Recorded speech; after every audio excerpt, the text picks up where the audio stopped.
So, this is a true story, right? When I first got started in trading, right, I was new to it, right? Just learned about price action trading, and I would look at a chart, a naked price chart, and I see, the market breaks out. Strong bullish momentum, right? You can imagine the candles, right? They are so large, right? And I think to myself, man, the breakout is real, right? It's time to go long. It's time to buy because, I don't want to miss, any more of the move. So I buy. And then what happens is that shortly afterwards, the market reversed. And I cut my trade. And I suffered a loss. And I was stubborn. I was, an idiot, right? I keep doing this for many times, right? I lost track the number of times I've did this, right? Every time the market staged a strong rally, the stronger the momentum, the larger the candles, you can be sure I would buy that kind of breakout. And I lost money consistently. And it's only, right, after being in the trenches for years, I kind of realized that, hey, chasing this type of breakouts is a losing money proposition. Right? So now the question is, right, how do you actually avoid false breakout? And that's what today's video is all about. Okay, before we get started, right, I want you to do two things. Number one, subscribe to my YouTube channel. There's a link below. Just click on it, subscribe to it, right, and hit the thumbs up button. This way, you'll always stay up to date whenever I publish a new video. Have you done it? Okay, then let's begin. So firstly, how do you avoid false breakout? The first thing to let you know is that there's no way you can avoid false breakout completely. There are certain times, right, certain percentage, right, that no matter how good the setup is, you are still going to get caught on a false breakout. But you can minimize, right, the chances of you, getting caught in a false breakout. So the first tip that I have for you is number one, stop chasing parabolic moves, right? So what are parabolic moves? So parabolic moves, they are in essence, right, what I've just described earlier. The price, it moves up like this, right, with little to no pullback, right, just a little to no pullback, and then it goes up higher. This type of breakout, this type of big ballistic strong momentum move, don't chase this type of breakout, because more often than not, the market will reverse. Why is that, right? Let me give you a simple explanation why this usually occurs. When you chase a market where, it's making a strong move, a parabolic move like this, there is no floor to support these higher prices. If you compare to, markets that exhibit this type of price action, it goes up, retrace, goes up, this retrace, goes up. This type of price action, right, there are levels like swing lows, right, to support these higher prices. This means, right, if the market were to reverse, right, it would find floor, it would find a support, right, where potential buying pressure could push the price higher. So this type of move are more sustainable because there are a series of, higher floors along the way to support these higher prices. Unlike this type of strong parabolic move, right, that goes straight to the moon, those are the type of breakout trades that are likely to fail. So let me share with you a few examples. So the first one that I want to share with you, right, is a good one because it just happened recently. Right, it's natural gas. If you look at this chart of natural gas, right, at this point in time, right, do you want to be buying at this point in time? Well, if the old Rainer, you can be sure I would buy this market right now. After all, it's bullish, it's parabolic, right? Look at the strength of the momentum, right? And I need to slap myself, right, and wake up, because no, I will not do that anymore, right? Because on experience, right, based on the my own trading account, the redness of it, right, I know that this in the long run is a losing proposition, right? So what happens is that the market has gone parabolic. If you want to buy now, it's too late. In fact, you want to stay away. If you're not in the trade, stay away, stay on the sidelines. Because two things. Number one, I shared with you. There's a good chance that if the reversal comes, it can be very swift towards the downside, right? Back to this nearest support or floor area where buyers could come in. And the nearest area would possibly be somewhere here, right? Here where previous resistance could act as support. So it's going to be a huge distance, right? Where the reversal can, reverse quite a long way down. Okay, so that's one. Number two, if you were to buy a breakout at this point in time, ask yourself, right, where is a logical level to put a stop loss? If you ask me, right, the nearest market structure, the nearest floor of support is, I would say, somewhere here. So your stop loss, in essence, would have to be this wide. And from a risk to reward perspective, it doesn't make sense, because for you to earn your initial risk, which is this part over here, your initial risk, The market has to move this much in your favor for you to earn, 1R, which is basically one time your initial risk. If you risk $500 on this wide distance as your stop loss, the market has to move this much just for you to make $500. So a wide stop loss, right, in essence, gives you a very unfavorable risk to reward, right? So this is one example of natural gas. Stop chasing, right, markets like this, right? You will eventually thank yourself, right, that you don't make this kind of a poor breakout choice in future. Another example that I want to share is this one here. Let's find it. New Zealand yen. Okay.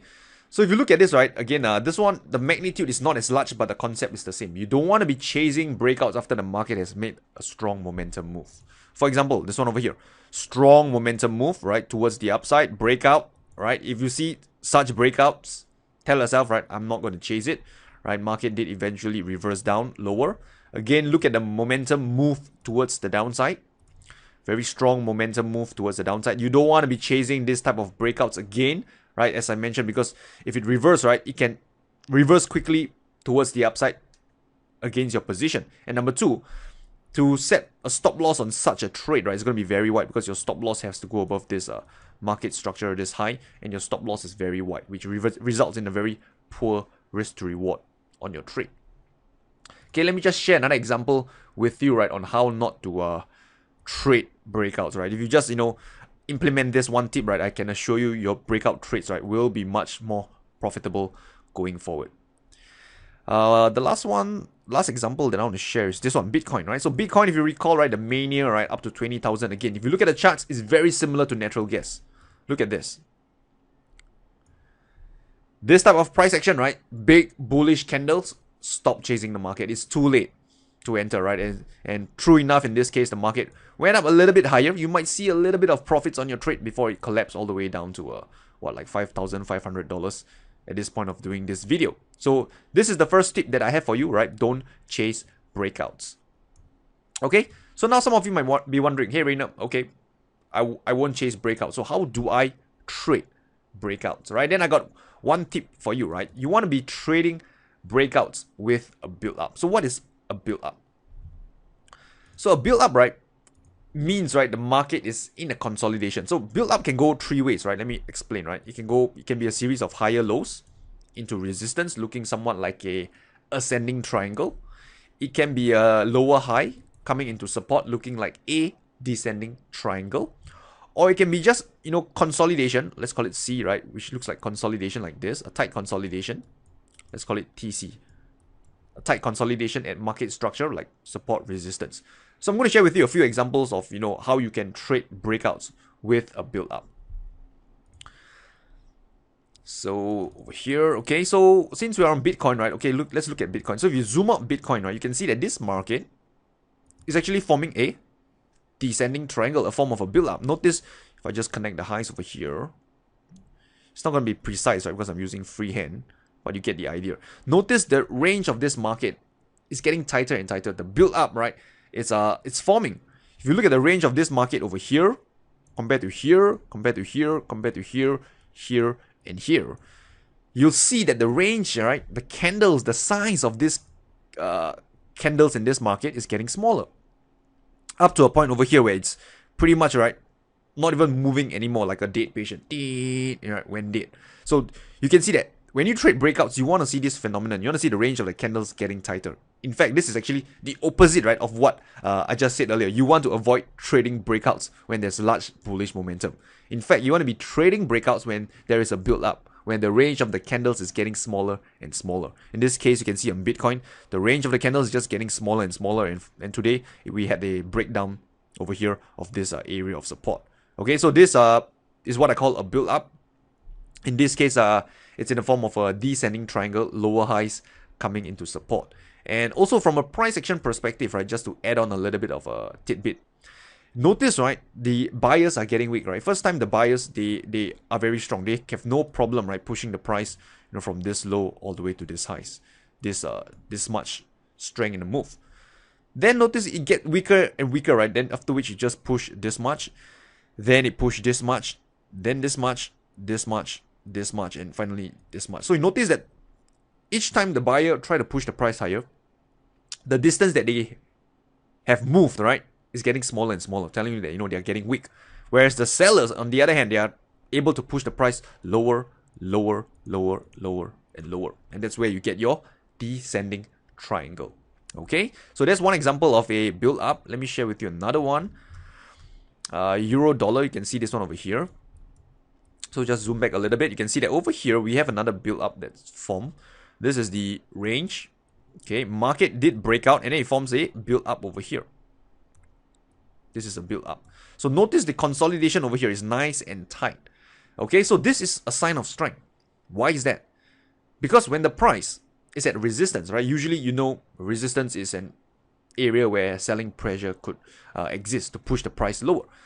The fact that the market can hold up at resistance is telling you that, number one, either there is no selling pressure around, or number two, there are strong buyers, right, willing to buy at these higher prices. And whatever the case is, right, this is a sign of strength. And in this case, right, you can see that over here, this build up, right, the market did break out,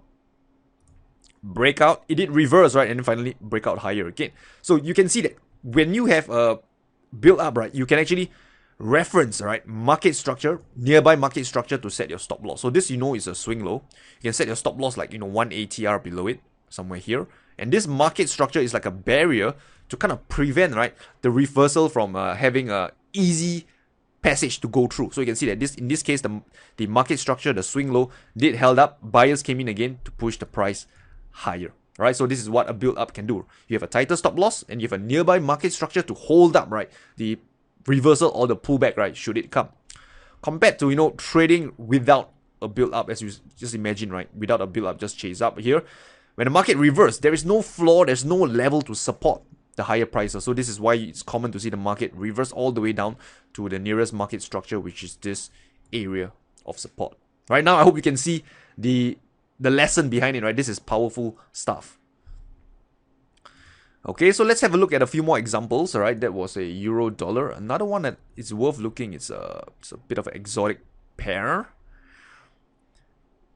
Dollar against the Indian rupee. Right, same concept, build up and then break out. So you can see over here, this market in an uptrend. Okay, higher highs, higher lows, and then we went and formed a build up. Some people might say this is a bull flag, but whatever the case is, the naming of the pattern isn't important. The understanding of the price action is what matters.